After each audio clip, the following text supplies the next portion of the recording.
सभापति जी, मैं आज एक बहुत ही गंभीर मुद्दा उठा रहा हूं जो दिन ब दिन बढ़ती जा रही डिजिटल लेन देन के साथ, और जैसे जैसे हम नकदी अर्थव्यवस्था से कैशलेस अर्थव्यवस्था की ओर बढ़ रहे हैं, डिजिटल धोखाधड़ी की संख्या भी बढ़ रही है।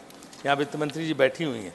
हर किसी ने अनुभव किया होगा कि कैसे धोखेबाज लोगों को मैसेज भेजकर उन्हें पैन नंबर अपडेट करने, खातों को अनब्लॉक करने, क्रेडिट कार्ड पर गिफ्ट आदि देने के बहाने कॉल कर रहे हैं। हमें इस खतरे को रोकने के लिए कड़े उपायों की ज़रूरत है।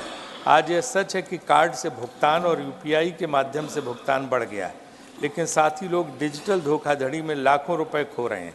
इनका जाल इतना सटीक होता है कि आईटी इंजीनियर, सरकारी अधिकारी, वकील और अकाउंटेंट भी इनके जाल में फंस जाते हैं।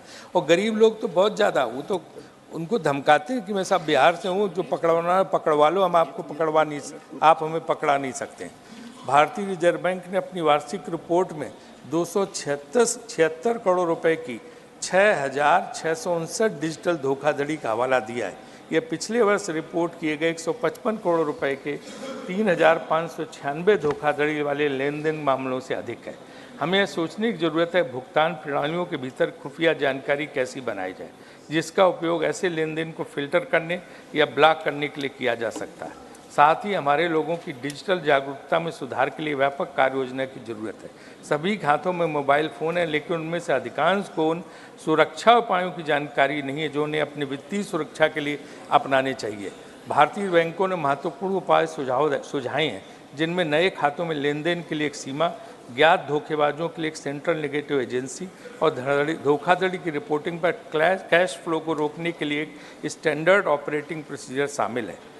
15 नवंबर तक के सरकारी आंकड़ों के अनुसार 2019 में राष्ट्रीय साइबर रिपोर्टिंग प्रणाली की शुरुआत के बाद से 1.3 मिलियन से अधिक शिकायतें प्राप्त हुई है। सवाल यह है कि हम कितने मामलों को ट्रैक करने, मामलों को सुलझाने में सफल हुए हैं।